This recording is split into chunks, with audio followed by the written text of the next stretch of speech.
Welcome everyone to Phandalin Session 15.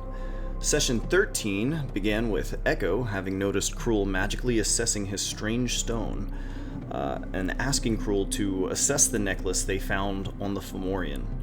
The group watches curiously as Cruel identifies the necklace as bearing the curse of lycanthropy, with the slain Fey giant being the one who cursed it. Fife, being an Aphano centaur, shows great interest in this revelation, as lycanthropes and centaurs have a distant cultural familiarity. Cruel magically manipulates his unusual stone, making it appear in his hand, and Echo notes his penchant for witchcraft.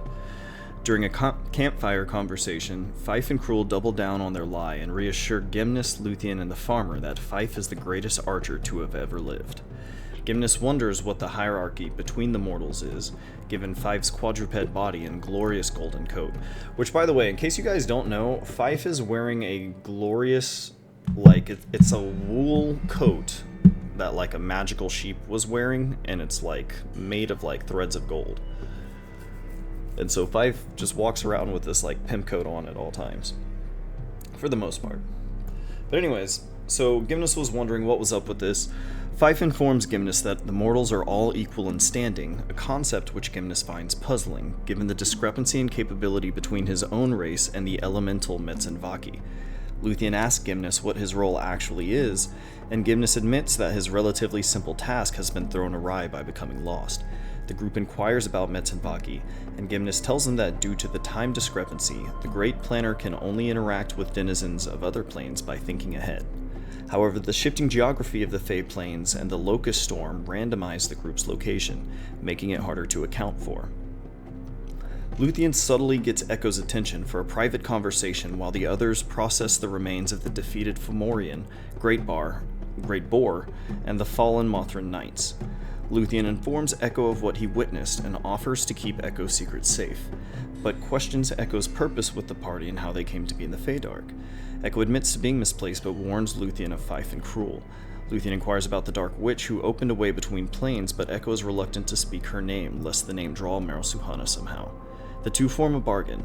Luthien offers to help Echo deal with a threat back in Phandalin if Echo helps him escape from the Feydark. Meanwhile, Fife and Cruel harvest the Mothran Knight's wings and chitin to create a Mothran disguise, repulsing Gymnus. As the party ventures towards the fixed structure on the horizon, they encounter Isidore and Elok off the path, who are also traveling towards the landmark. Cruel notes that Mazun is not with the group, and Elok admits that his companion became separated during travel. Luthien questions Elok about his mortality, who is surprised to hear Luthien say that he's immortal. Noting Gymnus, the farmer, and Luthien, Elok questions the new inhuman companions.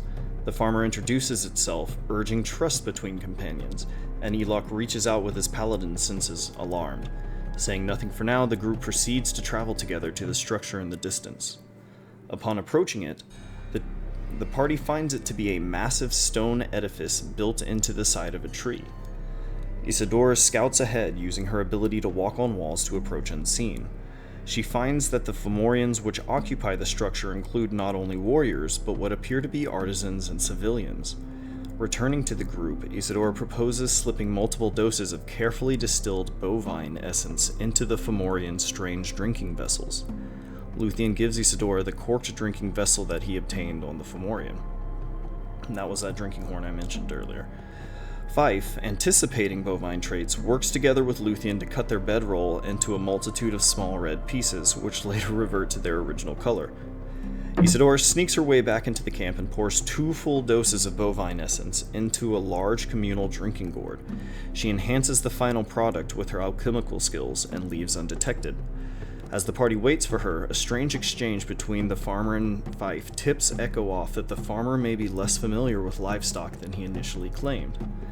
As Isidore returns, the party decides to set up camp a safe distance away from the structure and await the results. As the party sits around the iridescent campfire that Luthien creates, they all get to know one another. Luthien asks about humans and Fife's quadruped race. Fife informs him that they used to be a hunter and a tribal assassin, often involved in territorial disputes. Luthien fills the party in on his backstory again, explaining that he was exiled by the Winter Court to die deep in the chaotic wilderness for slaying a favored archfey of the court known as the Lady of Doubt, though no one knows how. At Isidor's questioning, Luthien reveals that his immersion in the Feydark wilderness has altered his magic, which is why his fire is multicolored. As conversation occurs around him, something stirs and awakens within the farmer, standing perfectly still by the fire. A sense of tangled confusion and disorientation envelops the statuesque body, attempting to recall something slightly out of reach, but then it abruptly fades away. Sitting alone and watching the others, Echo silently ponders their situation, attempting to figure out a new objective. Having successfully bought time to deal with the Phandalin mission, Echo concludes that the next move is to acquire an ally. Suddenly feeling tremendously sick, the tall figure abruptly stands and snaps away into the darkness of the woods, returning minutes later. Feeling better, they busy themselves offering tea to everyone. The farmer accepts a cup, and the party catches a glimpse of the overgrown interior of the farmer's unused mouth. Cruel prepares a Mothra disguise, which strikes Gymnus as sickening. Noting that Gymnus refers to the party as mortals, Fife inquires about Gymnus's mortality. The insectoid explains that the Fey planes are energetic in nature, such that one's body is sustained simply by being there, and does not age. Noting this, Cruel and Fife realize they have never been hungry or thirsty since their arrival. Echo inquires about the farmer's backstory and receives a very unusual and cryptic answer, as he seems to have forgotten the name of his homeland, age, family, and crops. He only seems to recall that he once possessed such things and searches for them. Echo describes a sense of being watched suddenly, and the farmer states that he has also been aware of a sentient presence visiting the camp. Echo questions Elok about the homunculus Elok was responsible for, and Elok admits to the homunculus having been seemingly stolen by Mazoon for unknown reasons. Luthien learned about the role of the Paladins in the Boletarian Empire as indoctrinated witch soldiers, and the phenomenon of Paladins going AWOL, like Mazoon and Cruel both have. Echo also mentions the presence of elves in the material planes in front of Luthien, which is of great interest to him. And lastly, Cruel shares that he and Fife are in line to run Phandalin in the event of Harbin Wester's death. So these are all conversations you'll have sort of around the campfire. Luthien questions Elok about human culture and how the mortals made a deal with a strange woman who tore a hole to the Feydark in the courtyard of Phandalin. Echo and the farmer conspire to kill Elok, and the pair strike a deal. Luthien helps Elok in exchange for Echo introducing Luthien to the creature which brought the mortals to the Feydark. Cruel objects, finding the action a bit extreme. Echo questions Cruel's reluctance, and Cruel admits to simply having no motivation to kill the man. Echo, however, suggests that they do, and Cruel mysteriously states that he may know why. Suddenly, the farmer asserts that Elok had been in league with the Mothra Knights, which the farmer had discerned through telepathy. This takes Cruel by surprise, who asks if Elok knew of the party's murderous escape yet, but Luthien admits to having just informed him of such. Unwilling to kill the man in cold blood, Cruel and Fife go on a walk while the others prepare to jump Elok. Luthien distracts Elok with an eloquent drow joke, while Echo prepares to assassinate the paladin. The farmer attempts to assail Elok's mind. Echo strikes with their blade, and Luthien conjures a plume of iridescent flame, but Elok miraculously resists and dodges all attacks. Jumping to his feet, he casts a spell to no avail and attempts to run for it. The farmer, however, devastates Elok as he attempts to run by, crushing through the man's form with a strength far beyond the farmer's emaciated frame. The blow blasts Elok off his feet, leaving him breathless on the ground, ribs crushed by the farmer's great axe. With a swift movement, the farmer swings his axe in an arc that severs Elok's head from his body, and the party leaves the man's corpse and greatsword by a nearby riverbank. Returning from the walk, Cruel cuts out Elok's heart to take as a trophy. The farmer momentarily places his hand into Elok's now empty heart cavity. Cruel casts impossible knowledge, learning that the farmer is secretly a spy working for a rival kingdom to sabotage the party's quest. Cruel is not happy about the party's sudden execution of Elok, and Gymnus is perturbed by the mortals' decision to kill one of their own. However, Luthien informs Gymnus of Elok's impending betrayal of the Winter Court, and the insectoid settles. Feeling themselves being watched again, Echo looks about and notices a white-gloved hand holding a porcelain mask with black eyes. Noticing Echo's attention, the mask watches for a moment before silently slipping into a shadowy hole in space. The next day, the party finds the Fomorians collectively engaged in some sort of large gathering at the top of the structure. Isadora sneaks closer and listens in with a comprehension salve. Able to understand the Fomorians' giant speak, she discerns that the emergence of the colossal and strange Fomorians has caused them to come together to discuss what it means for the group. After hearing this, she slips away to inform the others. At the base of the structure, the party figures out what their plan is. Noting the Mothra Knights were attempting to get their bearings, Fife questions Gymnus about how to get in touch with Lord Metzenbaki. Gymnus points out that after becoming so vastly displaced and after so much time, he has completely lost his bearings, and the path he was intended to take has long become distorted. However, though he is limited in his ability to communicate across planes, he does have a desperate plan to shape the clouds above the structure into a massive call for aid, informing everything and everyone that can see the clouds of your presence. The plan would be dangerous and just as likely to draw attention from the Winter Court as potential allies. Lastly, the party agrees to hide within the structure and use the Fomorians as a means to fend off any hostile oncomers. And that brings us to now. It was a hell of a recap, dude. Good job. Thank you, man. It's been a dense couple of sessions. So, y'all feel free to sort of, take control. I know it's just the three of y'all today, but the party will be probably on board and anything else they can figure out with RP. So, y'all can shape the narrative is what I'm saying. Okay, so we're just camping outside this Fomorian place? Yes, at this point, y'all are not necessarily on the bank right here, because this is way too close. Right. But you're in a safe place off in the woods, sort of off in this direction here. Do I happen to know of any creatures or beings? No. Beings that the Fomorians get along with? The Fae? It's not there. Ooh, who do the Fomorians get along with? That is a great question.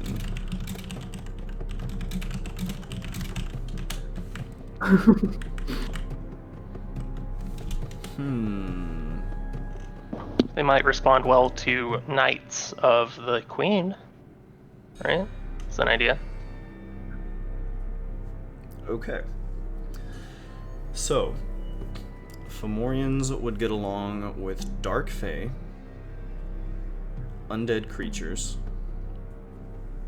dark cults or covenants, or outcasts. Do I know what Dark Fae look like? Dark Fae would be generally speaking, the Fae of the Fae Dark, which you guys are in. However, ones that have a tendency more for deal making, that sort of thing. I would say generally speaking, the Fomorians tend to be self-serving. They are capable of making very powerful items and can be quite powerful themselves. Their curses are wild and unpredictable, and often unique to the Fomorian.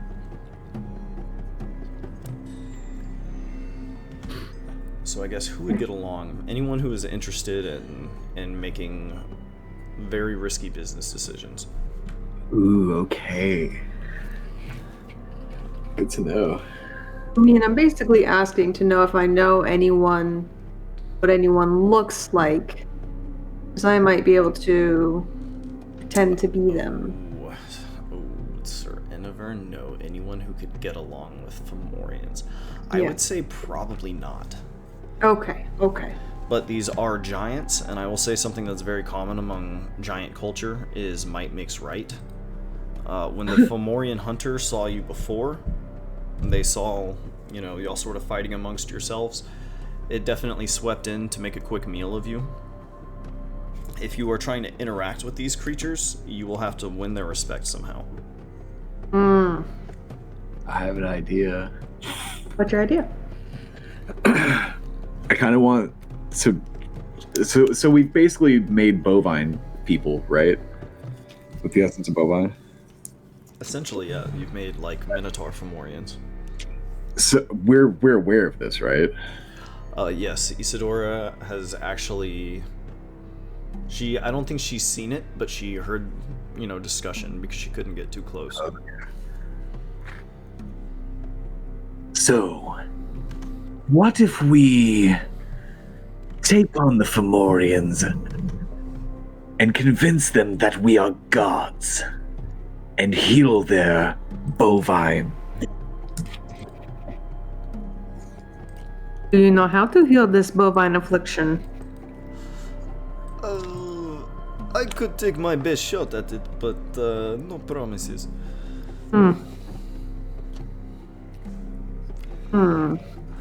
Perhaps I could try. What do you have in mind, farmer?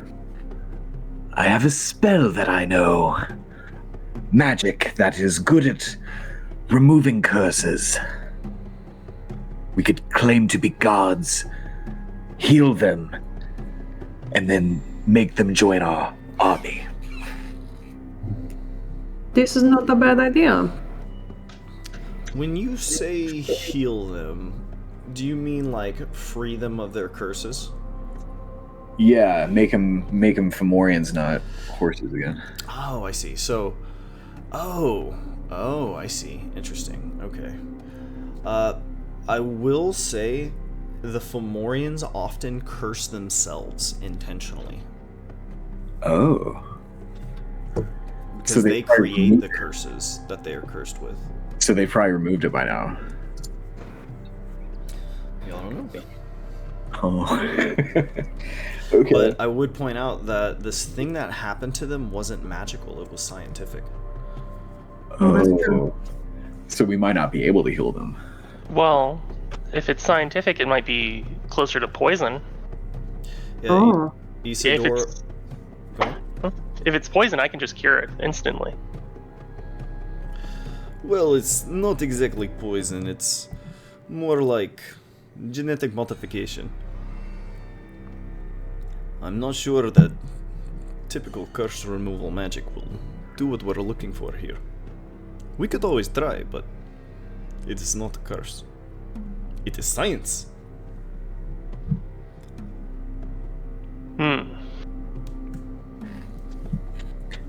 We could blame it on the dragon. However, the Fomorians do think it's a curse. Based on their discussions.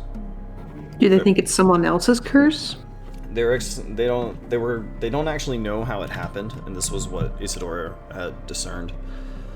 They don't know how it happened, but a group of their elders all simultaneously became cursed and seemingly greatly enhanced. We could take credit for the curse and claim to be gods in that fashion. Yes, I like that. Claim to have that kind of power. That's not a bad Yeah. idea either. Yeah. Is there anything else we can add to the show of power? Just to really drive our point home? Let me look at my spell list. I know.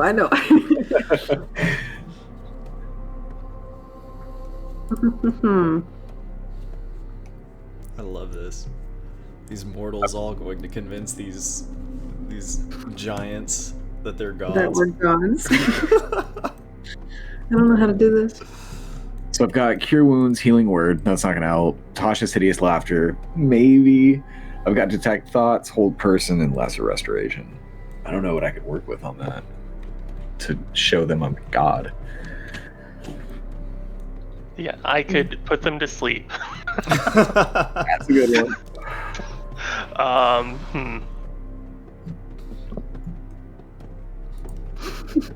I can walk on walls, but I mean, That's definitely make your entrance like that.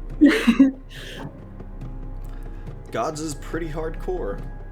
gods is pretty hardcore. Yeah, we're going to have to sell that one. We are shooting pretty high. We are. Well, what would a god look like? Could we... The farmer could probably fashion himself to look godlike. And Echo can change shape a little bit. Go ahead and roll insight, everybody.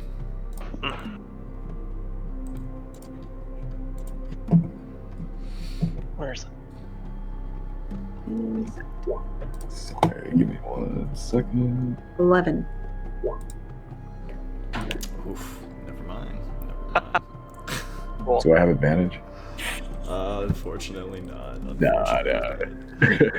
Had to ask. Yep, y'all are just gonna have to be clever.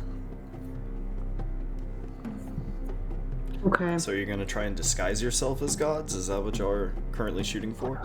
Could we What? find maybe something they worship? We could sneak into one of their houses, see if they have any idols.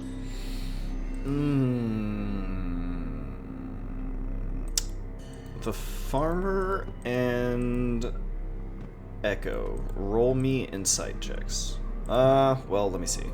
Another one? No, this one would be roll me nature checks. Nature. Ooh, I don't even have that button. Strangely, my nature's a 1. That's not on flavor. 14. Nature or religion, I guess I would allow either.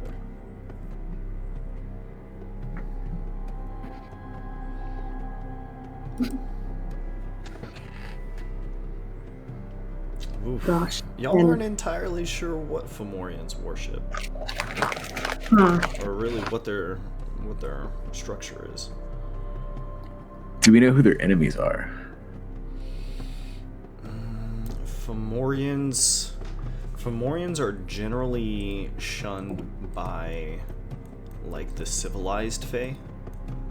So, like, the Winter White Court, for instance, they're not exactly friends with the Winter Court. However, the Winter Court doesn't really bother them because the Fomorians are sort of living in pockets out in the deep wilderness like this. Okay. But generally they are sort of shunned by civilized Fae society. They're not pleasant to look at. They're quite powerful. They're huge. They're very self-interested, and quite honestly, they have most of what they need. So they're kind of just doing their own thing, living out in the wilderness. They're so big and powerful. I would say they're mostly unchallenged in the wilderness. Wow. So maybe we can say, like, we split up as a party to go talk to the Fomorians just in case it goes really south. That's a possibility.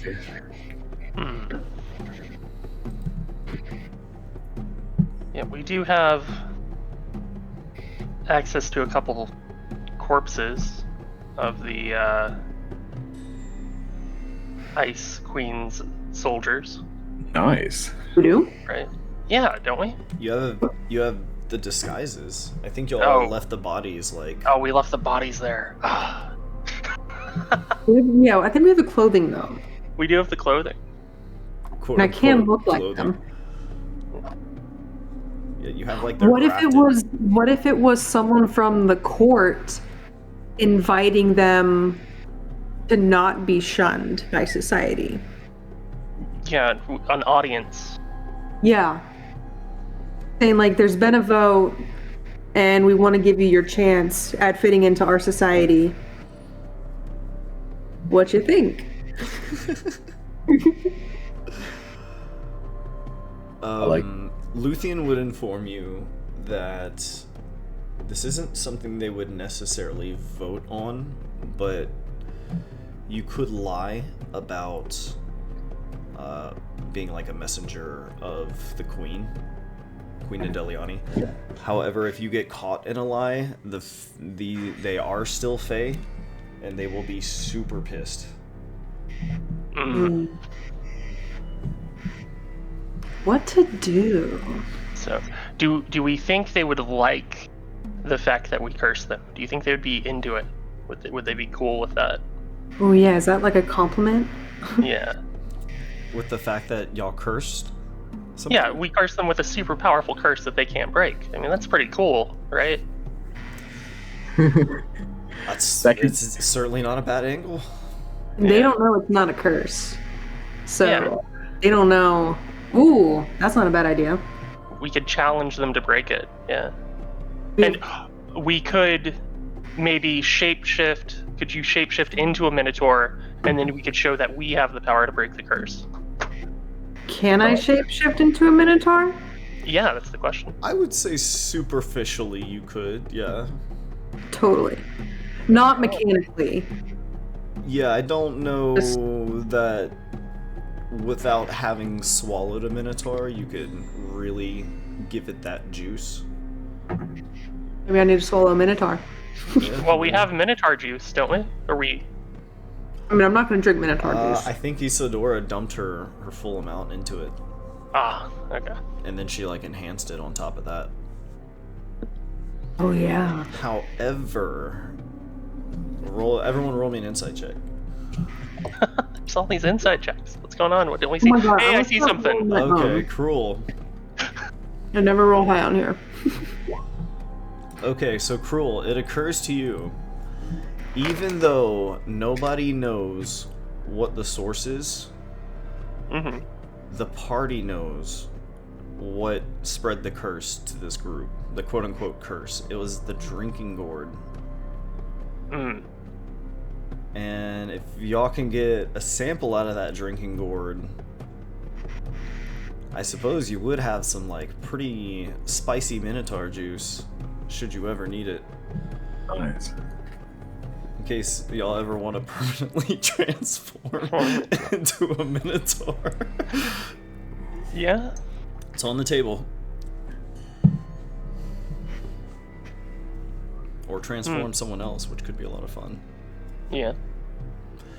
But yeah, it was actually these the gourd, which is still where y'all left it because it was pretty huge. I think it's a good idea to go in saying, like, we've gifted you with a curse. And go from there. Okay. Gifted you with a curse. And what do we want from them again? We want them to join our army. Oh god. How do we get them out of the fray? Yeah, so what is your goal, like, going in there? So you're trying to first disarm them, I suppose, by saying, like, hey, we helped you in this way. Mm-hmm. And then what do y'all want from them? We would love them to join us. Yeah. I don't know how we would accomplish that exactly. We would need to talk to them. We would need to see if they want anything. Maybe escaping the Feywild would be something they'd want. And hey, unleashing a bunch of Fomorians onto the mortal plane, that sounds great. Or maybe the fight of their lives. Yeah. Promising them that. I don't know, do they like fighting? More than cursing? They certainly have warriors among them. Yeah. I mean, it would be a chance for them to really try their stuff at some greater enemies. Yeah, Bring certainly- glory to their town? Certainly not a bad idea, offering them a way to somewhere else. Yeah. Like, yeah, who would want to be stuck here? Come to the mortal plane, infest it. Let's go. Jesus. Yeah. Just dump them over there. Oh my god. Okay. Alright. Is that the path y'all are wanting to take? I'm open Just for gonna anything. Unleash but I'm them? down. Yeah. Alright, so how do you approach these giants without them turning on you and just like obliterating you? Not that they necessarily would, I'm just wondering like how would y'all approach giants that could pick you up and eat you? That's a good question. Walking on a wall. That's true. That's true. Isadora could like walk upside down on the ceiling. That'd be cool. Well, it looks like they're all gathered, right? So maybe we just go to the grand chamber and walk on in. If I pretended to be a knight of the court, would we be less likely to be attacked? Because there's someone familiar in the group? You could certainly try. Oh fuck. Y'all, the Winter Court and the Fomorians don't exactly have like a buddy-buddy situation because they're basically exiled to the wilderness. Okay. And the Winter Court like really has nothing to do with them.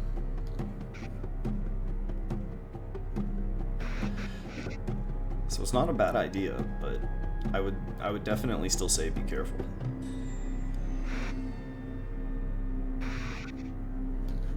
Who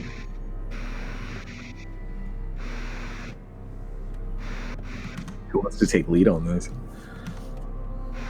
I've got really good charisma. Yeah, me too. And I can dodge. Probably. They probably will have a hard time hitting me. So, yeah, let's just walk in. Let's do it. Okay. All right. So tell me what exactly the plan is here. Walk in. So who is wearing what? I guess is because y'all did mention that you cut the wings and like the pieces off the Mothran body, so you have two disguises. And then there's so I guess I'm curious, like, how are y'all doing this? Are Mothran exclusive to the court, or are they just Fae people? They're a Fae people, but they are members of the court as well, participants. Can I pretend to be a Mothran? Yeah. So okay, should we both disguise ourselves? Is that the plan then? You're going to disguise yourself as Mothran people? Yeah. Then basically our whole party's Fae, right? We can all pull off Fae, I think. Yeah, because the farmer and Fife. I guess there's Isadora. I can pull out my disguise kit and work a little magic on her, make her look more Fae. Okay. All right. Okay. Let's see. So Cruel, are you wearing one of the disguises? Yeah. I'll put on one of my disguises. All right. Go ahead and roll me a disguise kit check at advantage. I don't know what that is. Basically, your choice. No, actually, I think it would be charisma. It would be a Oh, charisma fuck yeah. check plus proficiency if you have disguise kit proficiency. I do not. Perfect. Wow. Oh, Oh my gosh. Okay. All right. already. Let's see here. Do you want to be Noggin or Irises? I'll be Noggin. Okay.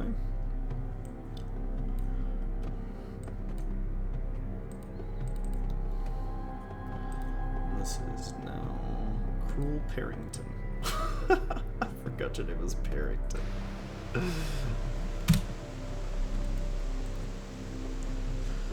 Alright, there you go, Cruel. Holy shit. Okay, so there's one other disguise. Who would like to put that on? I guess he's. Can I put that on? Yeah, you could totally put that on. I think farmers are already a spectacle. You are indeed. Okay, Echo, yeah, go ahead and roll me a disguise kit. At advantage as well. Now, how does this work with what I'm rolling? Is it just a charisma thing? Yeah, it's charisma plus proficiency.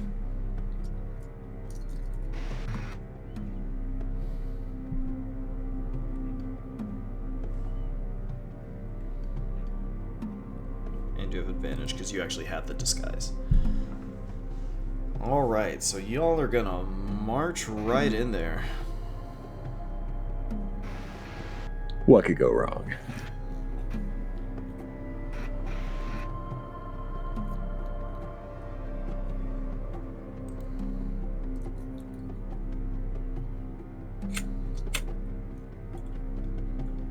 Nice. So oh, I did the wrong. I got a 24 total. Nice. Oh, no. Okay, so what's Yes. your proficiency? Is it My proficiency is 2. 2? Okay. You're level 4 right now? Yeah. Okay. Alright, so a 19. Alright, that is pretty damn good. Oh, it's a 24 because I'm adding my charisma as well. Okay. Yeah. Alright, and y'all should be able to move all this. Y'all know what your stats are? I just realized it didn't copy over. More or less. Yeah. Okay, cool. Or just your health and AC. That's all that. Mm-hmm. Okay. Interesting. Alright, so your plan is to just march right on up. All the way up the way. Yep. What are y'all going to do about these boars? About the doors. Boars. The boars. Boars. Are they gonna bug us? Let's just try walking on by. Yeah, these boars are basically trained to hunt you guys. Oh. Oh.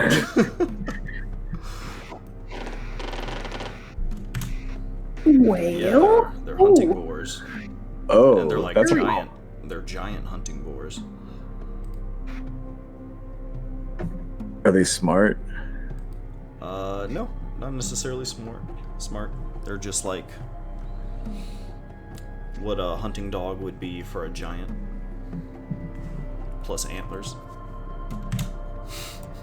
I mean, the only thing I can really do is make people laugh against their will, or heal them, I guess. So, I don't really know if I have anything up my sleeve on that one. How far apart are they? I could try and sleep them. I would say they're pretty. So these are about 30 pretty feet far. apart. Yeah. Does Luthien know sleep? Because we could do a three-person sleep, right? Each of us target a different one. He might. Let me see. Let's see if I can pull up what he knows. I don't know if it's entered. Doesn't look like it. Does he have a button for it? No, he doesn't have a button for it. He knows a few attack spells from the looks of it.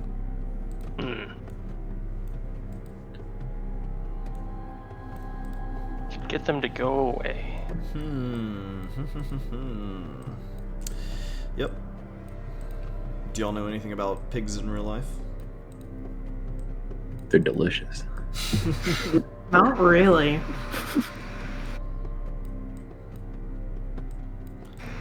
Do y'all want to try rolling a nature check? Sure. Sure. Let's pull the slot machine lever, see what we get. No. Pull the lever!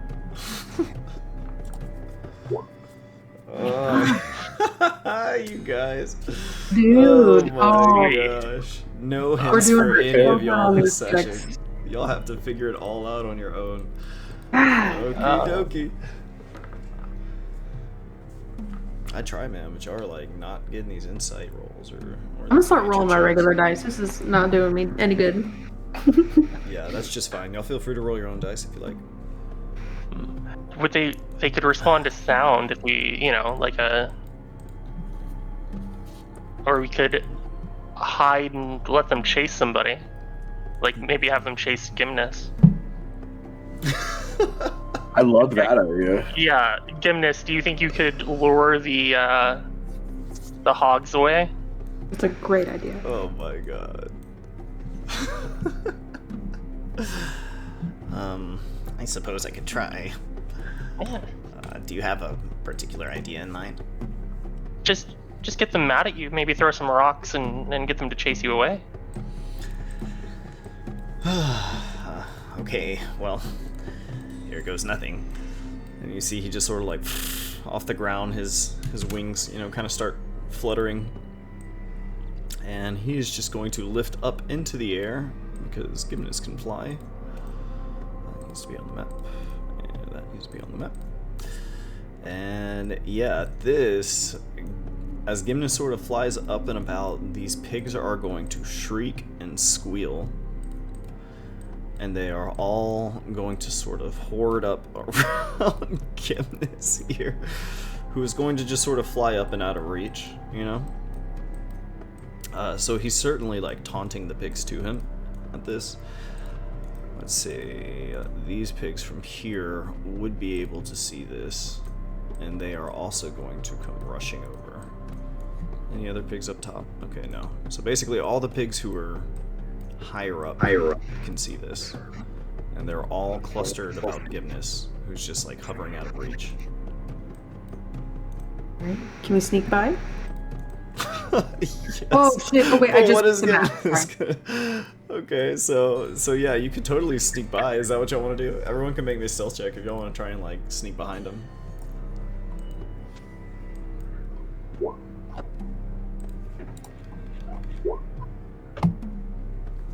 Third to 20.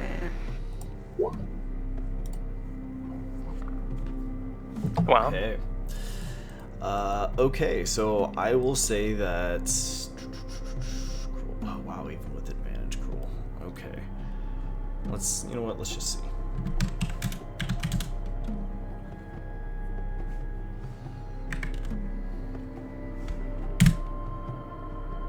Oh, wow. Okay. Nice. Yeah, okay, yeah. Looks like you all made it.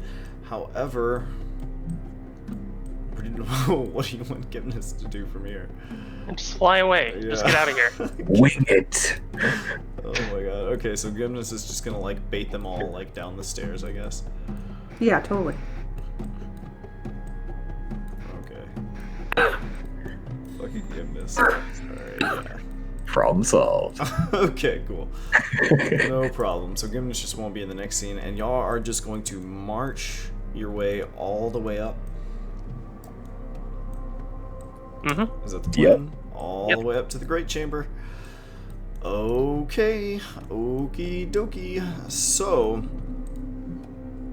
Okay. So. The question is, how are we wanting to do this as you approach the back of these giants who are used to, like, eating things your size? Just yell up, "Excuse me! Let us in, please. Move out of the way." Oh my god. Okay. Go ahead and make me a performance check. Wow. Okay. So, Cruel, your voice rings out with authority. And this giant here is going to turn to face you, astounded. And sort of without thinking responds to your authority and sort of like taps the shoulder of the giant next to him. And the party, you guys are just confidently like making your way forward. Is that how we're doing this? Yep, just walking on in. Good to me. Okay, yeah, so with that 22, you guys make your way through a hallway of astounded giants. And as you're sort of pushing through this hallway, you are going to hear... Oh, whoops. I think I may not have everybody on the map who should be on the map here. Map layer. Oh, jeez. This'll be fine. Okay, so yes, you guys push your way past these clustered groups into the center of this large edifice, where there is a horde of these creatures. And let me replace the party there with these. Okay.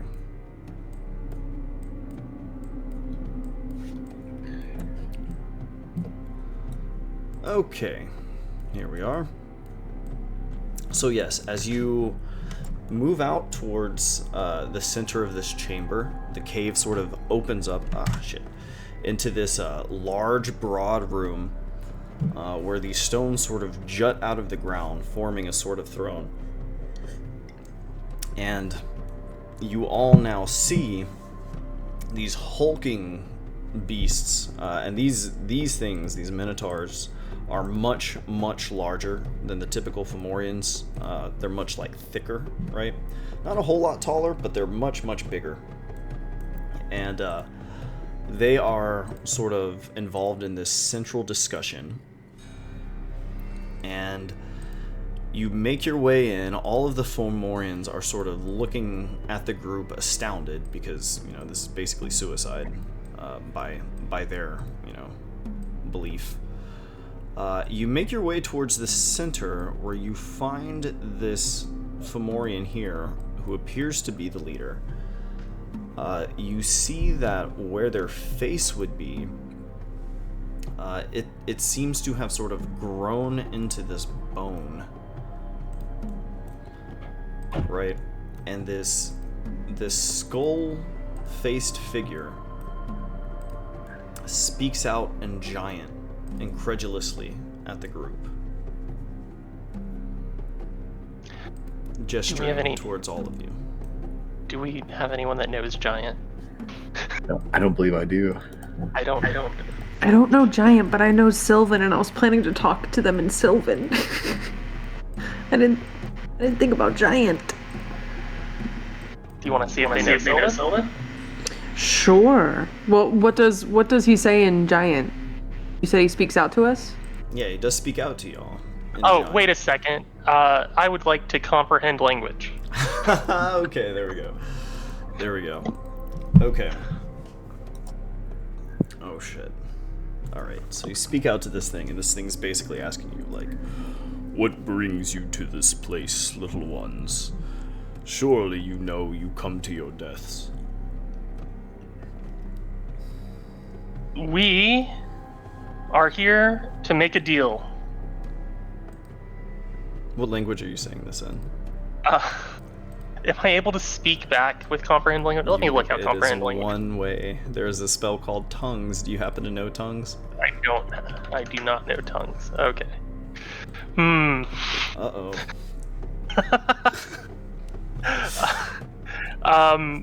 Okay, I kind of whisper to Echo, and I say what the giant said. Oh. Maybe try speaking in Sylvan. Gotcha. In Sylvan, I will respond. We have come to see if you have received our gift.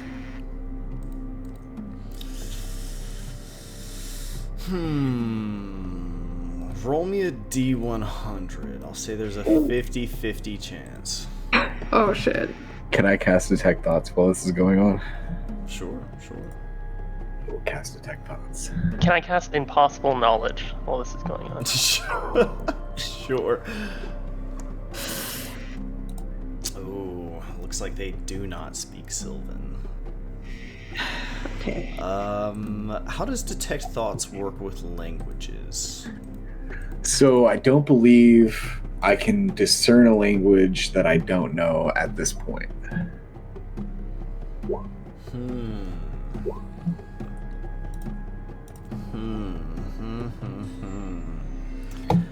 Uh-oh. Okay.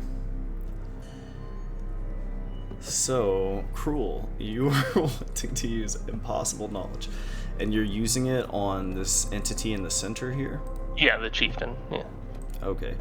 What you determine is that this creature is like a multitude of creatures in a single body. And so like the reading that you get is very hazy because of that. But I'll say that you're able to glean that much.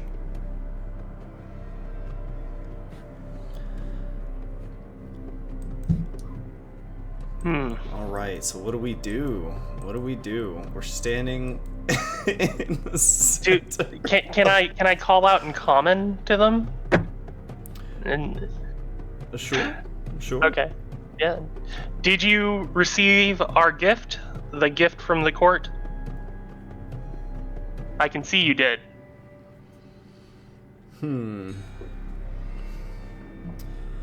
The giants are going to sort of turn and regard one another, and they say, "It speaks to us."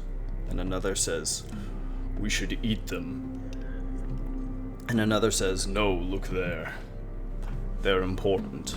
And they're sort of pointing down at like the two Mothrin. And then this one in the center sort of speaks up, and it's going to sort of regard you both, and it says,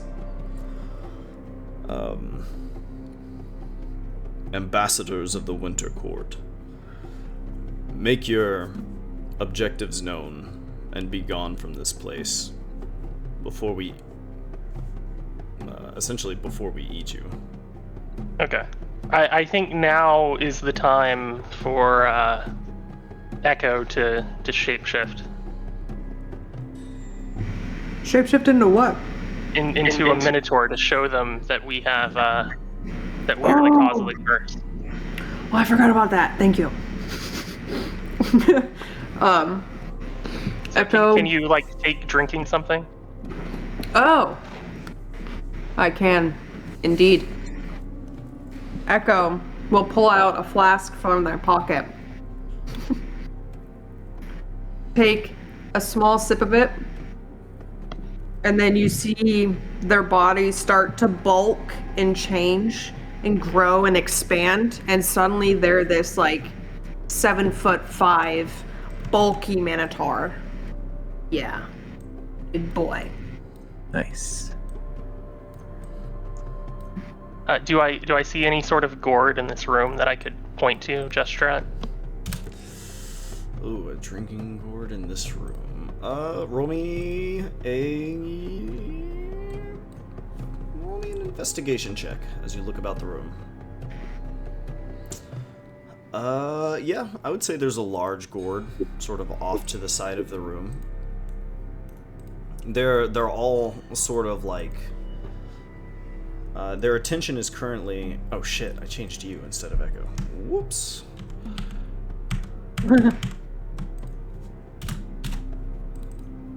Yeah. Okay. I want to kind of gesturing at the gourd and gesturing back at Echo to explain the origins of the curse. Okay, go ahead and make me a persuasion check to get your point across. Cool. Oh, wow. Okay. Damn. All right, so this one sort of raises its hand like above all the others, and you see all these other minotaurs and all of these other Fomorians sort of grow quiet, you know, as this eyeless socket sort of peers down at Cruel and Echo as y'all are explaining this. And it's going to speak loud, and it's going to say, "These little ones, they know. They have something to do with this new curse." And I'm gonna bow whenever he says that. Okay. Give a real regal, court bow. Okay. And okay, so let's see. So you have something to do with all of this. And why have you marched into our throne room? And then gesturing at Echo, let's see. What do I have that looks like magic? Y'all can gesture and communicate as well. Farmer and Echo, just so y'all know. I will cast. What does it look like when I cast some holy magic, like when I cast like Holy Smite? Okay, so I had always imagined the Thundering Smite as being sort of like an enhanced impact sort of thing. Mm-hmm. So like when you hit it, there's like a boom. I didn't figure a lot of like visuals for Thundering Smite. For the other one, which I think coats your weapon, is that the one you're talking about? Mm-hmm. How did you envision that? I guess it glow a little bit, right? Glow a little bit? Yeah. Okay, so you're basically asking, like, how does your holy magic work, right? Yeah. What does your holy magic look like? Yeah, if there is some visual indication that I've cast a spell, I will do that, and I will enchant my walking stick, and I will kind of wave it around Echo, and go, okay, you can turn back now. And I'll keep my weapon infused, because that might come in handy. So you're sort of indicating that y'all did some kind of magic to change. Yeah. I am fake casting remove Minotaur Curse. As this happens, the image dissolves and slowly ripples back into Echo's form. Echo's form or the Mothrin? Oh, I meant Lothram. Okay. Okay, no worries. Alright. Okay, so...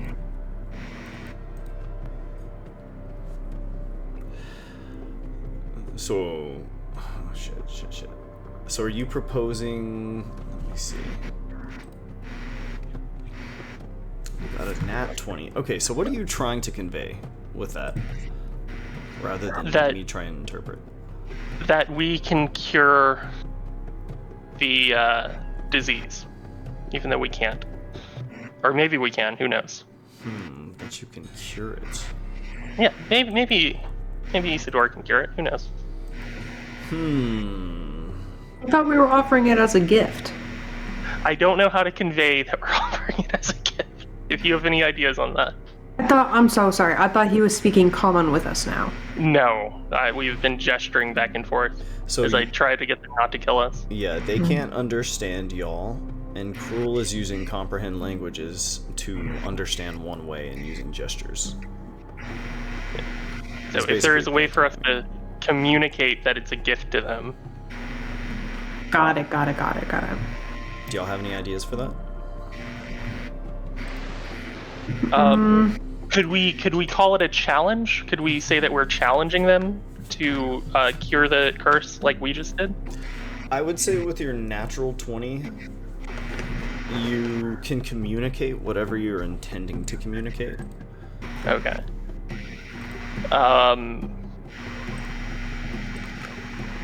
So, are we going with the gift? How do we think they would respond to us challenging them? What if we did that?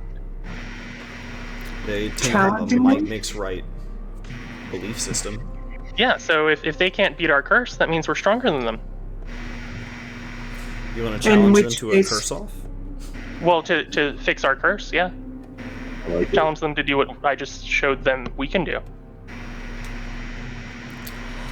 Oh, I see. Yeah. What do y'all think of that? I'm down. And if they can't beat us, they owe us a favor, maybe? Yeah, They work for us. they work for us. That might work. Okay. We may call upon your soldiers. Is the favor. Through very elaborate hand motions, I convey that very complex thought to them. Interesting. So the Winter Court wishes to issue a challenge of curse weeding. And at this, all of these Fomorians are going to sort of collectively burst into laughter. And okay, and so you're challenging them to undo the curse, and if they can't undo the curse, then they're obligated to join you? Yeah.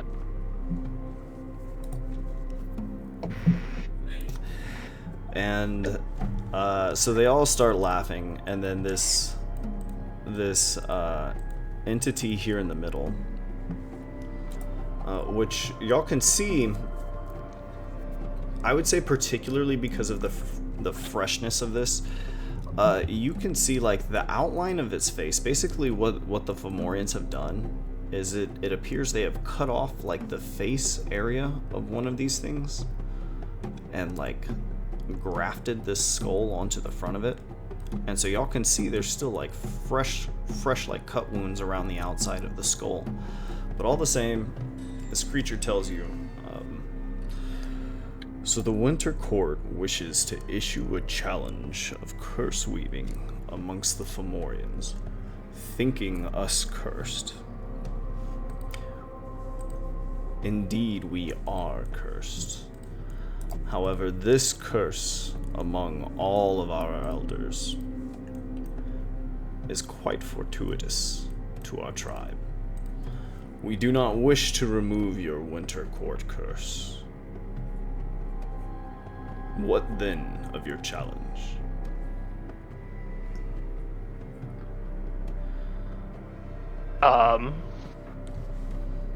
You see, Well, I think a thank you is deserved.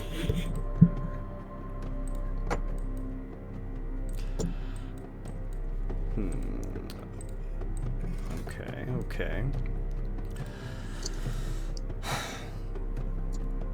The farmer, you speak this into the mind of the leader here. Yeah.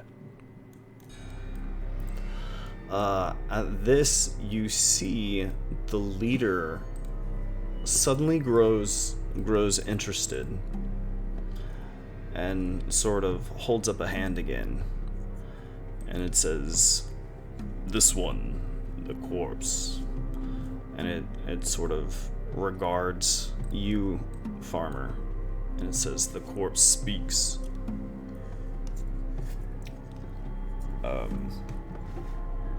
Damn, let me think. The farmer, you have a button for this. Let me check one of your buttons real quick. I'm curious about the wording of one of your spore abilities. Where's the one that lets people speak to one another? Telepathically. Ooh, the farmer. You don't have to use this, but I would say given the theme of unifying spores, I would allow this to bypass languages. Well, I think I would use that then. Okay. In that case, that would unlock full communication. It's going to burn 3 of your spore points for it. But I would say that would unlock communication between the party and this thing. Okay, let's do that. Okay, so now this thing can fully understand what you guys are trying to say to it. And the farmer, as this thing sort of regards you, farmer, and you suddenly like release this small cloud, it's going to definitely alarm these creatures, the Fomorians, you know, and the one in charge, this like corpse-like Fomorian itself, you know, is again going to sort of quiet down the other creatures as it suddenly becomes aware. And all of you can sort of speak the way that the farmer can sort of speak now, where you convey through intention and through thoughts. You can try and hide things from others, but you will have to make an intelligence check to do so.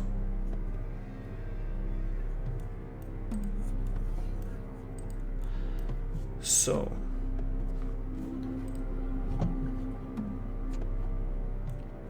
now that you are unified in this way, now that you can speak to this thing,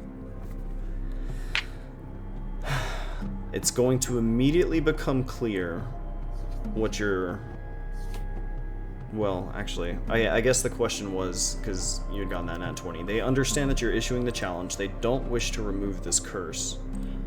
I would say it would immediately become clear to you all, based on this leader's understanding.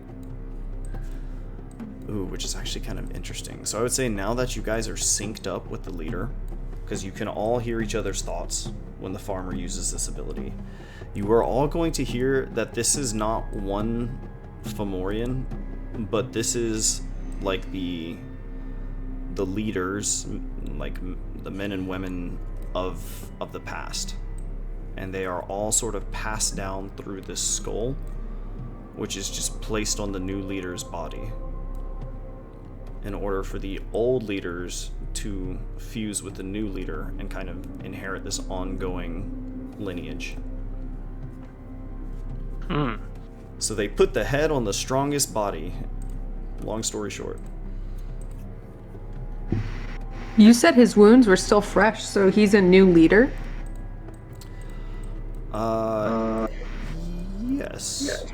I don't know that, but yeah, I guess it's a he. So yeah, this would be, especially because this is a, these things were just created this morning. The Fomorians immediately just, like, removed the head off the old body, right, which killed that body, and then just put it on, like, the corpse of one of these newly created elders, right? And so now they have, like, this new leader. Does that make sense? But it's still, like, the personalities and minds of the old leaders as well as the new elder whose body they're using. Huh. Yikes.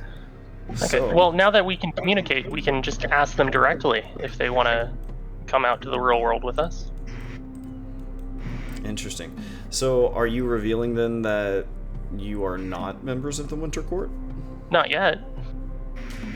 Okay, so what exactly would you like to communicate? There are some mighty dragons and ice giants that we think they could help us fight. And in exchange, we will let them loose onto the material plane. Okay. And Matt, just so you know, here's some art of these dragons that are on the way. Nice.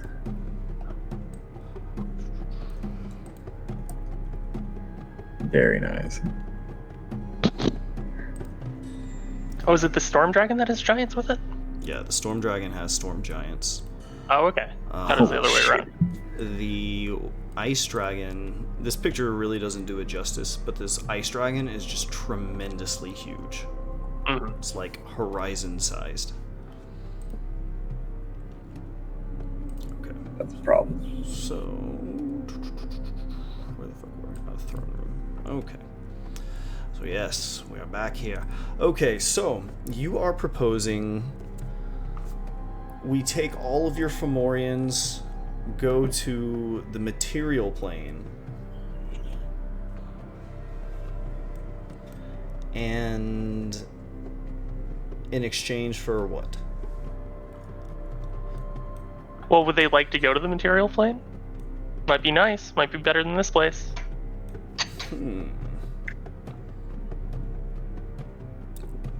What awaits us in the material plane? Soft people. Easy land. Make me a persuasion check at advantage. Oh. Alright, so you hear this thing sort of convey this to all of the others. And there's like some murmur, some discussion among them. Interesting, interesting. So we take their civilization, move away from here, go back to Phandalin, and you just ferry them there for free? In exchange for helping us fight the dragons, In yeah. exchange for helping fight dragons. You will be our bodyguards. And how do you propose to ferry my people across plains? We have a hookup with a greater forest deity. Our friend can't be here right now to explain further because he's getting chased around by your boars outside, and I laugh. Yeah.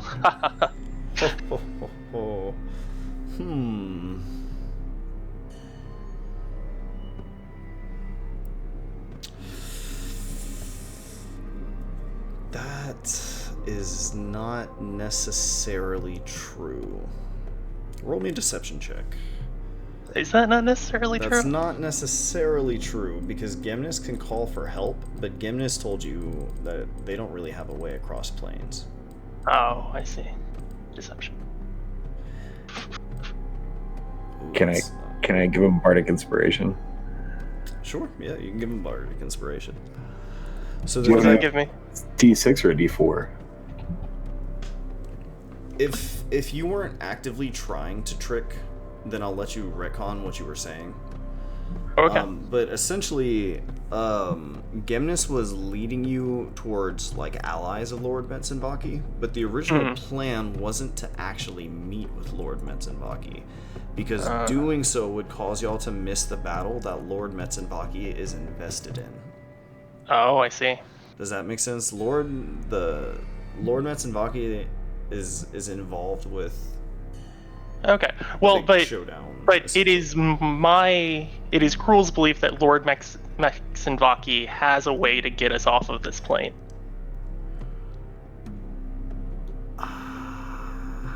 I don't. Potentially, yes. Although I don't think y'all have actually discussed that with Gimnis at length.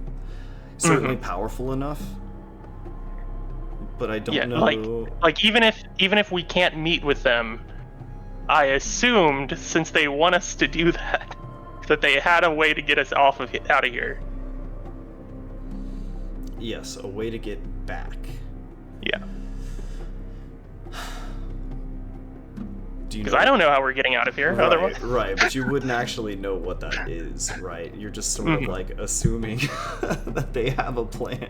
I just assume. I'm going with the flow. Right. but- Okay. So that's why I'm asking. Like, so how would you define what you're trying?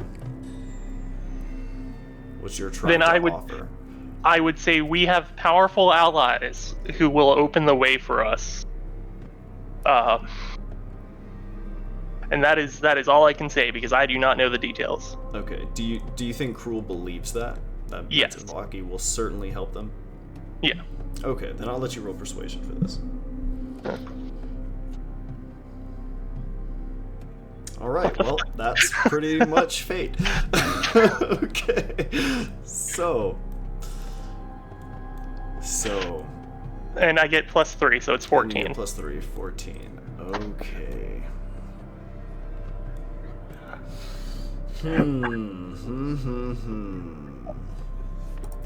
So you offer us a way to another plane. Our tribe can relocate to where the prey is easy and the territory is easily claimable. And why should we leave this place? What interest does the Winter Court have with us here? The Winter Court wants you gone. We are here as peacemakers to prevent a war. The Winter Court wants us gone? Wants you out of here. Yeah. Tired of looking at you. Oh shit. Okay, let me think for a second. So you come as peacemakers, informing us that the Winter Court would banish us from our home and ferry us across plains, because if we deny your offer, what, war is coming to our doorstep? That's the idea? So you are harbingers of war. Yep. That escalated quickly. How did this go from us offering a gift to being harbingers of war? How did that happen? Well, it's fine. We've offered you a gift. We offer you a fine new home. Lest you incur the wrath of the Winter Court. Oh my god. Okay. Okay, so the Fomorians are all gathered around you. They are a little unsettled by what you have just proposed. I would even venture to say that they are a little offended by what you have just suggested. The farmer, you're definitely going to pick up on this. I would say before conveying... I would say before conveying this to everyone, because this leader is not a dumb leader. And y'all would know this being connected with these mines. You're dealing with, like, basically a series of leaders. They are not going to instantly convey this, but they are not too happy to hear this from you either. So... They are going to stiffen hearing this and sort of pause before responding. Is there anything else y'all want to add to this assertion that the Winter Court is kicking them out? Or did y'all want to wait for the response first? Yeah.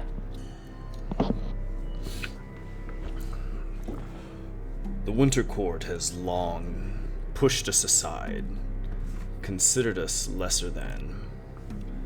We have no interest in being further degraded by the court. We have been no harm to the court either,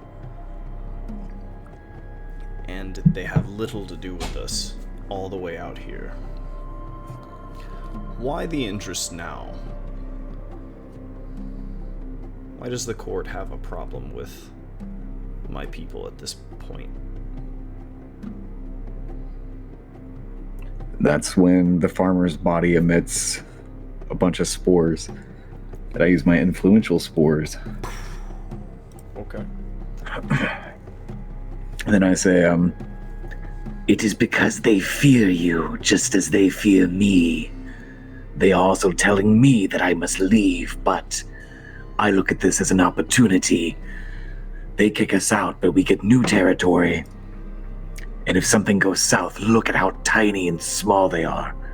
We could murder them in the snap of a finger. I say we go along with this plan.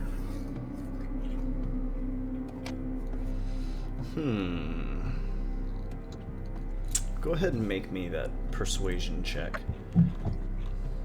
persuasion or deception? Well, you didn't really lie to them, did you? A little bit. What was the lie? That I'm also being kicked out by the Winter Court. Fair. Okay, yeah, deception all the way. Ooh, okay. Except I can never roll less than a 10. Ooh, okay. Because and then you also use your influential spores. Yeah, so I get +5, so that's 7, 8, 18. 18, wow, okay. Eloquence Bard. 18.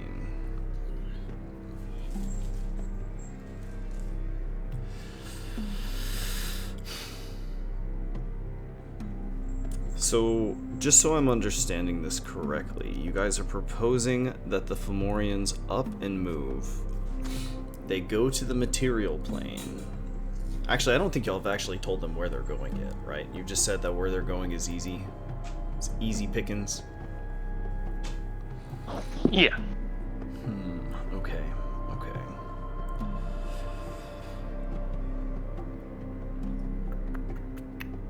Let me think. And why? And the farmer saying this is a good idea. Go along. Oh, this is tricky. Okay.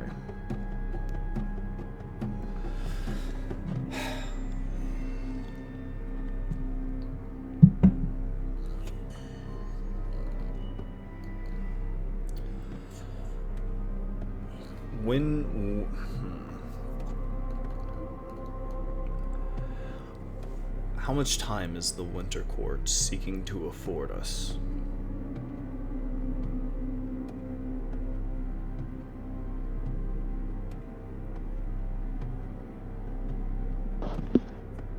You would be traveling with us immediately.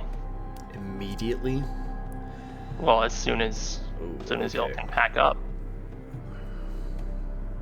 So, Do we want them to travel with us? the Yeah, Winter Yeah, Court... are we gonna trek them through the Feywild with us? Yeah.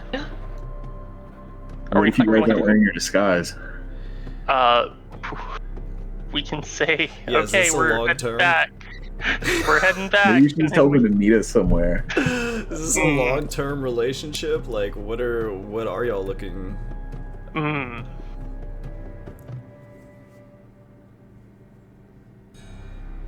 So Can we- these emissaries of the Winter Court show up out of nowhere. Say that... I believe y'all said y'all were capable of curing the curse that the Winter Court has inflicted, which is this Minotaur curse, right? And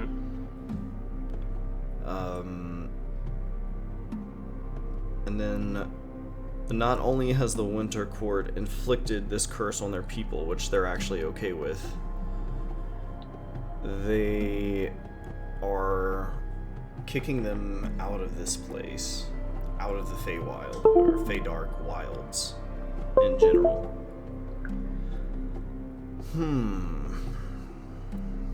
And so yeah, I guess when are you wanting them to do what?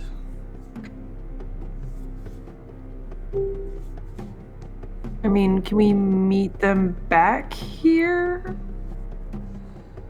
in a certain amount of time? I like that.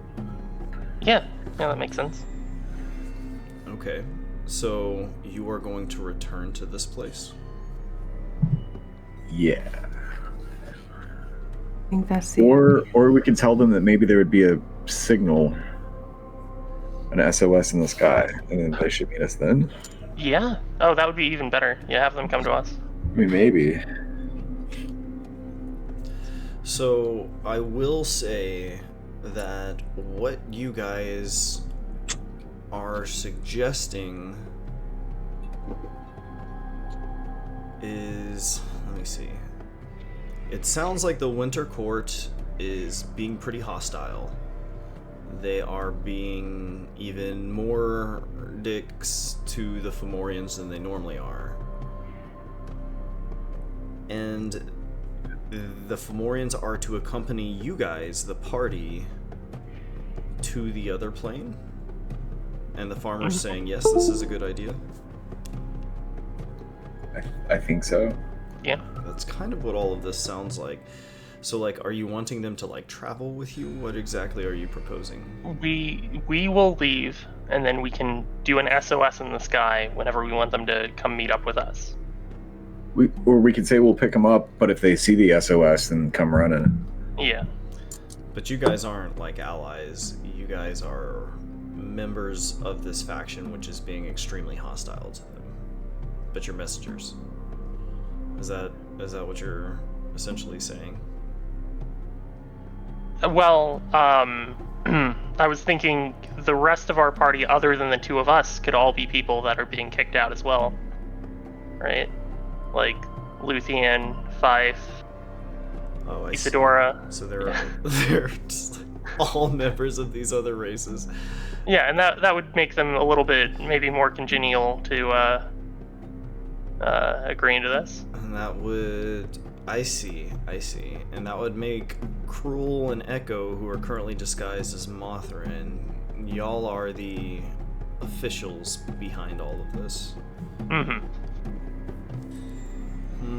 Well, that would make you two pretty bad people. In terms of their opinion. We simply won't be wearing the disguise next time we see them. It'll be fine. So, I guess as I'm thinking about this, I really feel like the general message would probably piss off these Fomorians. Yeah, But, they can have time to think about it. yeah, so I guess they're wondering, like, yeah, so you're saying immediately too. So the Winter Court is going to war on us immediately if we don't leave? No, I mean, Or are we'll we let them know. retconning that? Yeah, we'll let them know, right? Okay. We'll give you a heads up when you have to get out, and then you'll have to get out. Yeah. How about Echo and I leave the room and let the farmer discuss it without us, being in the way. I could do that. Yeah. Do you want to take a crack at it without the Winter Court representatives? I don't care. No. They can be around, but I'm open to anything. Okay. Y'all want to try it? Okay. They might listen to you better if we weren't here standing over you. Echo, do you want to try that as well? Do you have any ideas for any of this? Not really. I guess we'll leave the room. Okay. Well, here's what's gonna happen.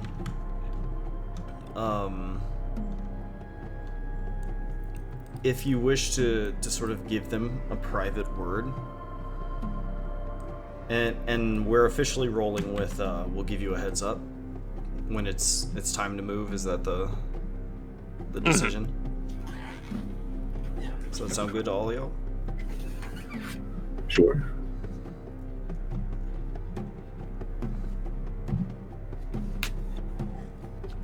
Okay. If we are all in agreement on this, then Echo and Cruel, you will be allowed to give these others like a moment with this leader. However, you will not be allowed to actually like leave the room. You'll be sort of like sectioned off from the others by these Fomorians at the instruction of the leader, right? So the farmer, this will leave you, Isadora, Luthien, and Fife together with this leader.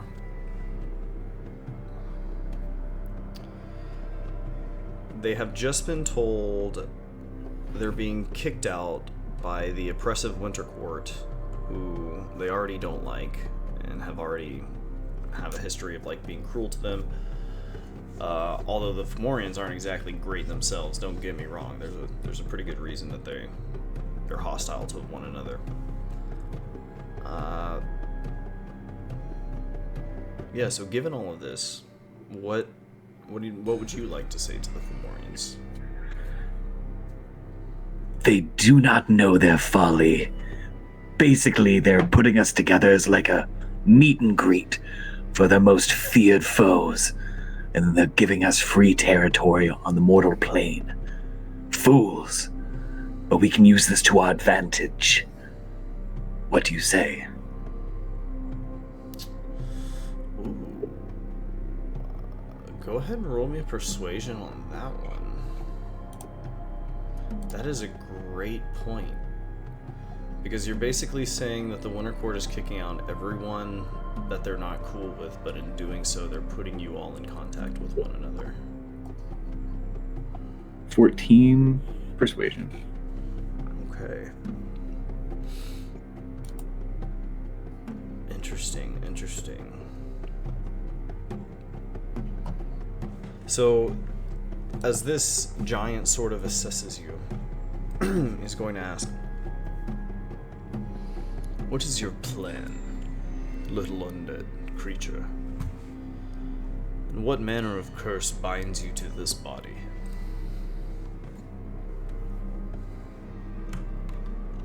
I am just a simple farmer, I swear. Nothing more. In fact, Can I show them like a mental image of myself as a human? Sure, yeah. What? Do I have art for that? I don't know if I have offhand art for that. I just I posted a picture. Oh, nice. What the fuck? Okay. Look at me. See, I was a simple farmer. Oh, what the fuck? Okay, so you share this image with Fife, Luthien, Isadora, and the Fomorian leaders.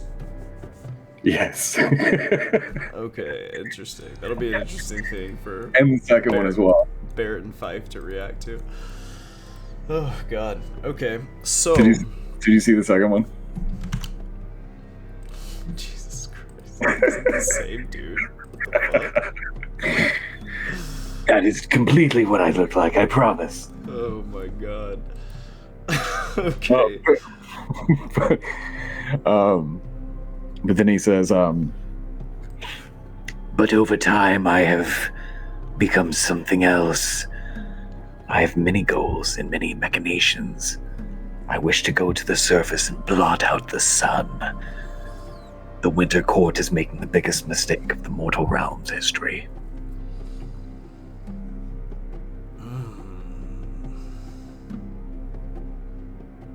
Roll me another persuasion check.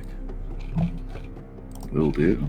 This is such an interesting point that I'm going to say they're persuaded anyways, but I want to see. Okay. This is fascinating. Okay, interesting.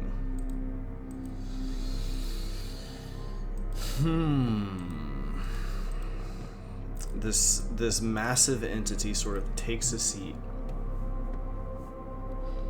It's going to show you an image of the whole stone structure from a distance. Mm-hmm. This whole tree. And you can see, excuse me, this whole, oh my gosh, sorry, my voice is going out. This whole structure can be transported.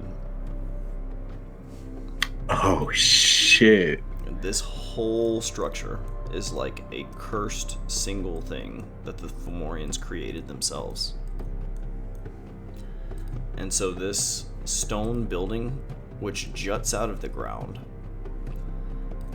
and it existing in a single fixed location in the Feydark, is part of this translocation curse.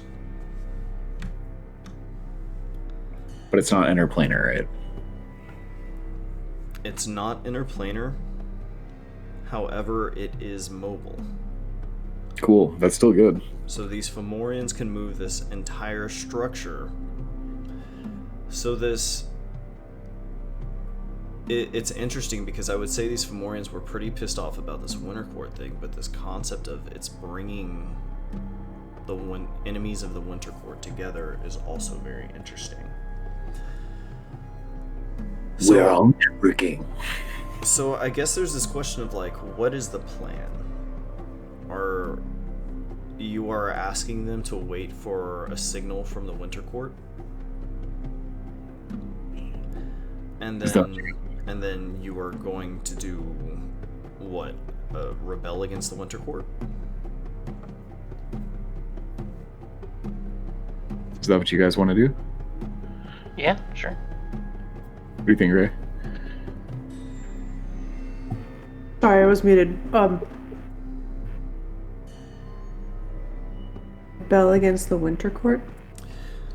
Yeah, I guess I'm asking, like, what is the objective that you're selling to them?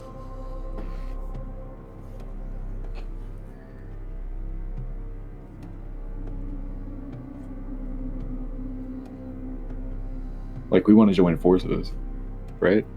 Yeah, you're saying that come with us to the mortal plane, and there all of the enemies of the Winter Court will be gathered, and then y'all can bring the rebellion back to the Feydark.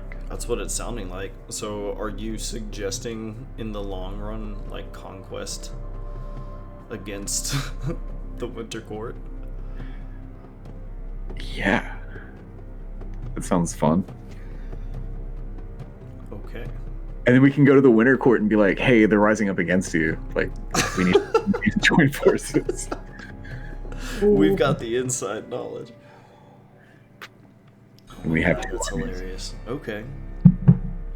Okay, that's pretty slick. Interesting. So... Interesting. What's going to happen for now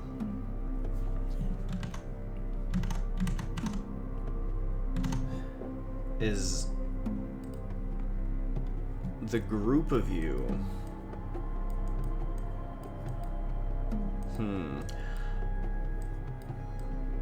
I'm going to say, because of this conversation with the farmer,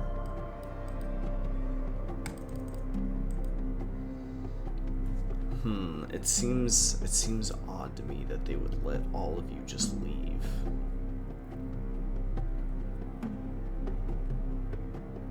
Let me think for a second.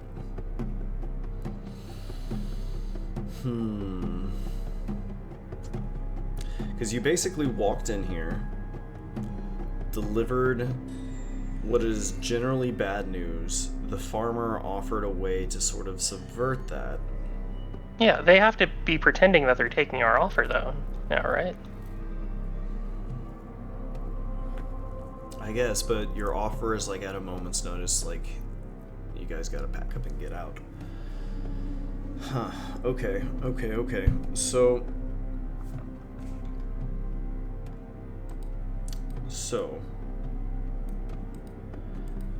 I don't know that you necessarily have allies yet, but I will say, do they have a way to get in touch with you? With this group? Because basically you're saying that this group will be the ones escorting you. And I guess you are just to like show back up at a moment's notice? I think one of the divination spells does something like this. Let me look at them. Are you thinking of Harkin? No, Harkin just points them in the direction, right? Mm-hmm. But you can give them a vision, and you can do a lot with that part of the spell. Because you have creative freedom of what that vision consists of, and what gets conveyed in that vision. Yeah, I can plan to do that. Okay, so the Winter Court is going to give them a signal, and these two representatives are just going to leave.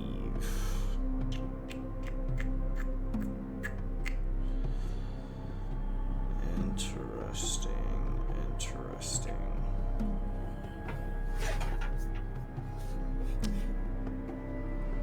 Damn, I have really mixed feelings about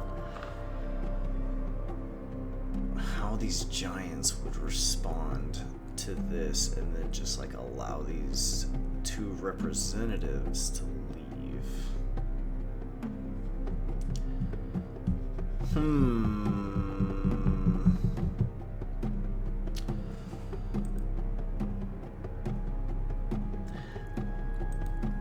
Did you come... Do y'all have any good news to offer them? Do y'all have anything positive to offer them aside from the farmer's way of being like, we can subvert this?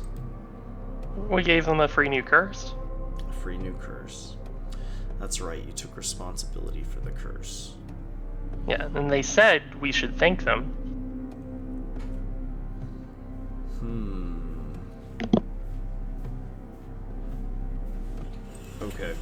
Okay. Since y'all claimed responsibility for this curse, I will say they will allow you two members of the Winter Court to leave. The rest of the party, and the farmer included, they're not as worried about. But I would say that this entity is very interested in the farmer. And I wish it had a better way to get in touch with you, farmer, but I suppose it probably doesn't. I don't have any like long distance telepathy. I don't think that you do. Can you like leave a seed here. Contact you that way. I don't know how the farmer works. Can the farmer like germinate in other locations? That'd be sick. Sick. Okay. Interesting. Well, I will say that for now, the lot of you are allowed to leave.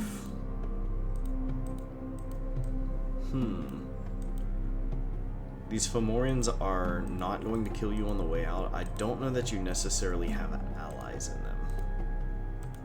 That might be a bit of a stretch at this point. But the farmer... I would say the creatures who are not, because you guys are wearing the Mothran disguises, once y'all are out of the Mothran disguises, that might be a little bit different, but they definitely are not fans of the Winter Court at the moment.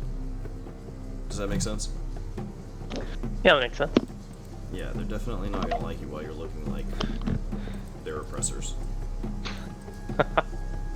Okay. Okay. So, as you leave, they're going to have their discussion.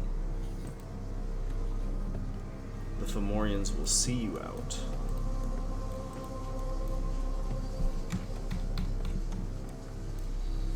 Interesting.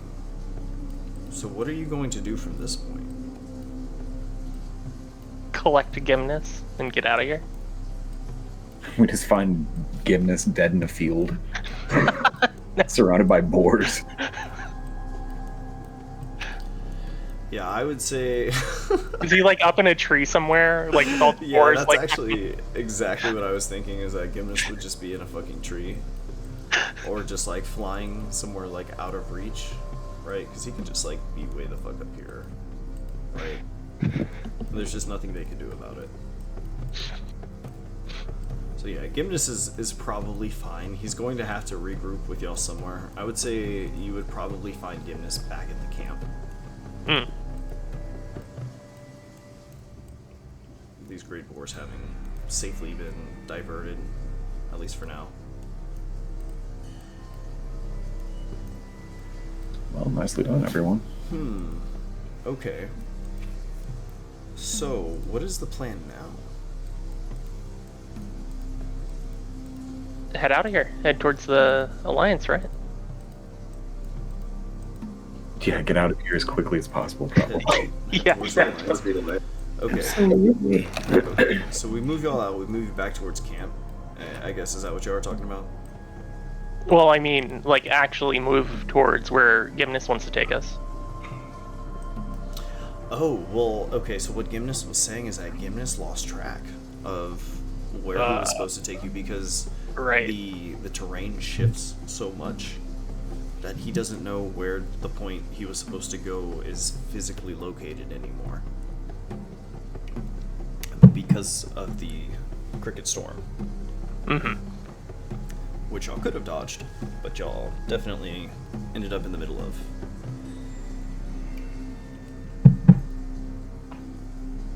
So,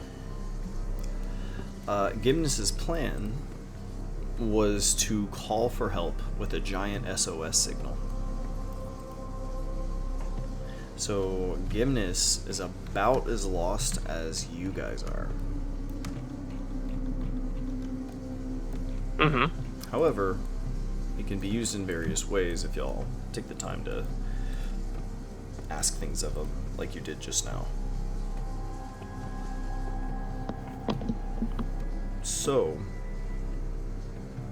what are y'all up to at the moment?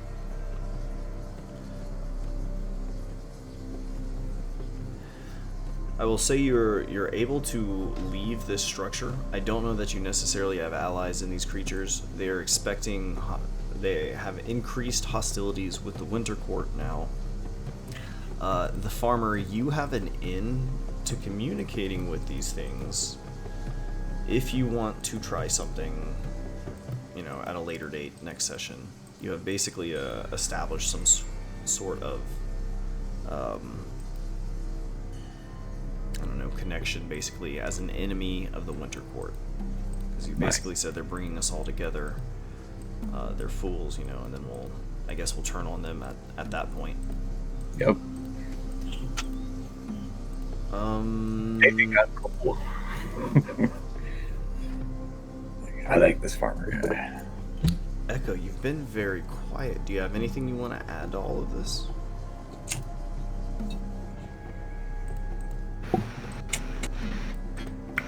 I don't know at the moment. I don't know what the next step is.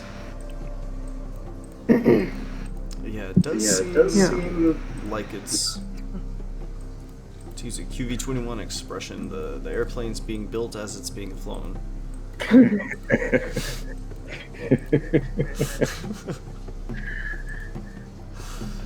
So, you guys have suggested a coming war between the Winter Court and not just this Fomorian tribe, but I guess all enemies of the Winter Court. So is your objective now going to be to, I don't know, travel the Feydark looking for enemies of the Winter Court? Luthien is trying to get out of this place. However, those of you who are looking to be involved in Phandalin, or the encounter that is to occur when the timer hits showdown time in Phandalin, for those goals, you're going to want to remain in the Feydark because of the time discrepancy. Yeah. It's, I mean, I don't know that we need to go find more enemies of the Winter Court unless we think they would be because the duplicity we're pulling is we want them to come with us through the portal to fight our war, and hopefully most of them die during it, so we don't have to deal with them anymore.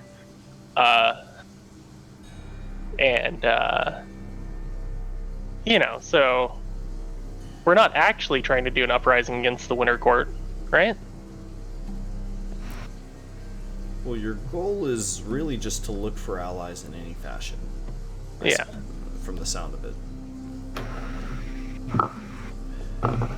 And if you miss the showdown, the thing is, even if you miss the showdown, you can still come out guns blazing when you reappear at Phandalin to deal with whatever the outcome of the showdown was. But at that point, it's going to be something else's territory.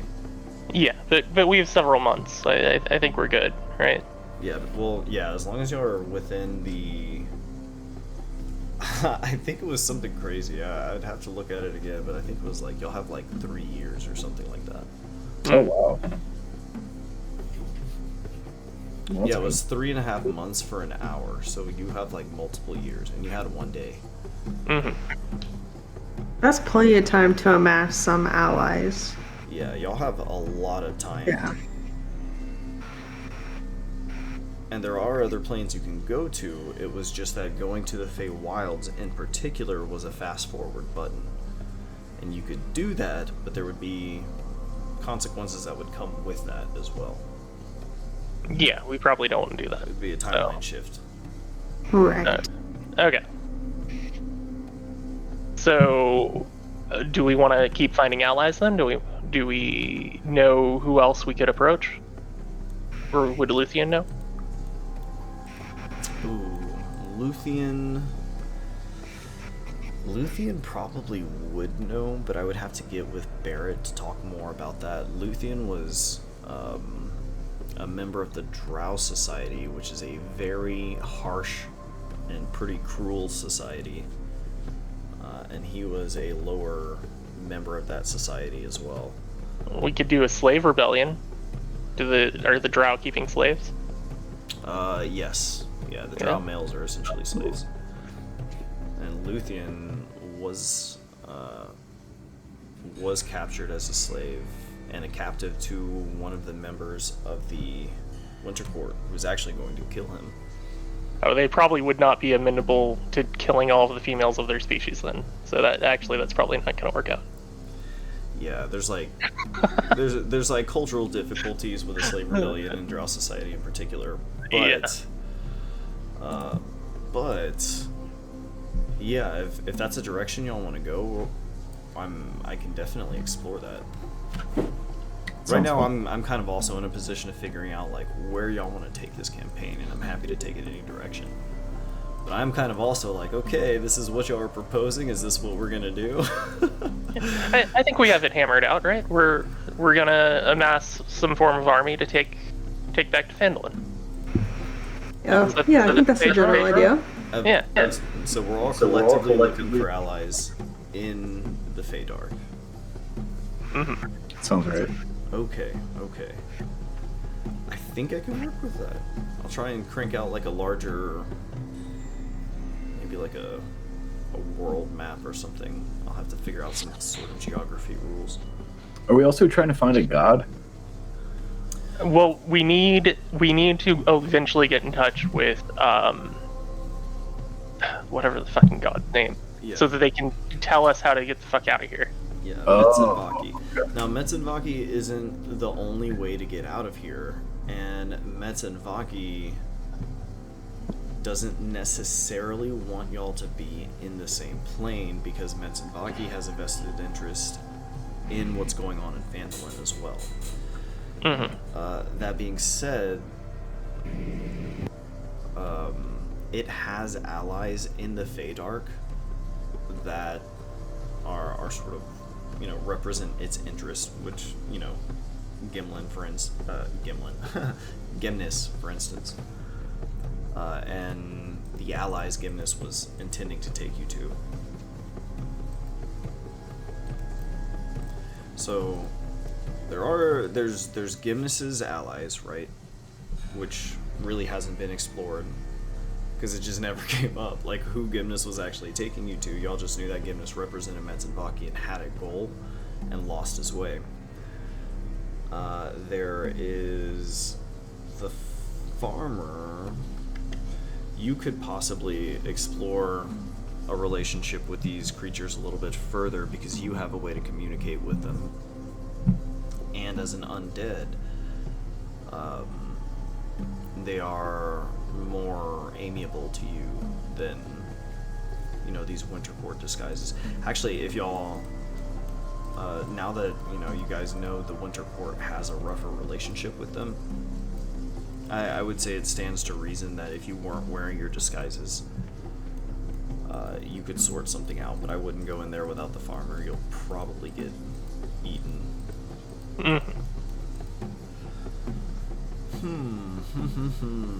Okay, cool. Well, in that case, what I'll try and do is figure out some stuff here in the Feydark for y'all to explore, to kind of give y'all more options and help you decide, what y'all want to do with these goals of finding allies within the Feydark.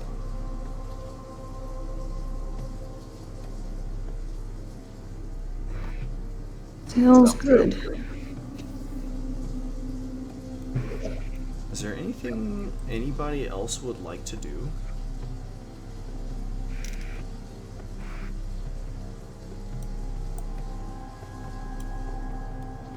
Should we send Gimnis off to go find whoever he needs to find? To go find help? The problem, the thing is, Gimnis could have basically flown off at any time, but there's not an easy way to find you again if he were to leave.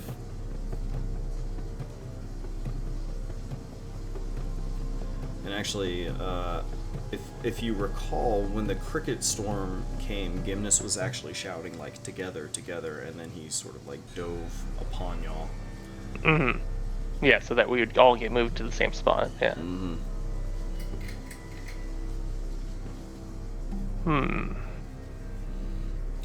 Okay. Well, what I'll do then is for the next session, I will sort of get with Barrett and present y'all some locations that are available in the Feydark, and that'll kind of give y'all a direction of maybe what first steps y'all would like to take. But it sounds like we kind of have an overall goal of find allies, and basically, find allies and claim Phandalin. Nice. Sounds like a plan to me. Sounds good. Okay. You want to roll some crafting checks? Sure. How do I do that? As we're all winding down. Ooh, the farmer. You actually have a special toolkit. You have special score toolkits. And that's private between session stuff. So don't worry about crafting checks unless you want to pick up a kit and do something in particular. Nah. Echo and Cruel, would y'all like to roll crafting checks? I apparently finished my disguise, so I don't need to do that anymore.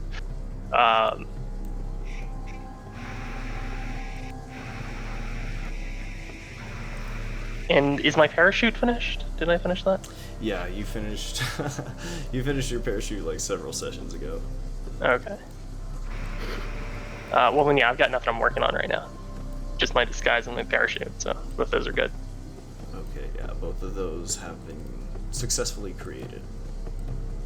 So no worries there. Alright, well, in that case, we can go ahead and call it a night.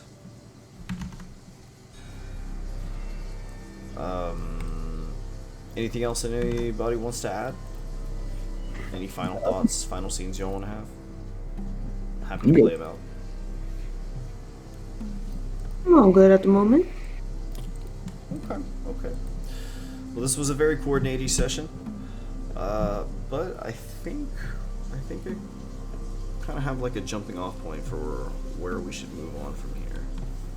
So I appreciate everybody working with me on this. Yeah, so I guess the idea is we'll just try to find allies and kick ass along the way. Mm-hmm. Yeah. Heck yeah. Alrighty.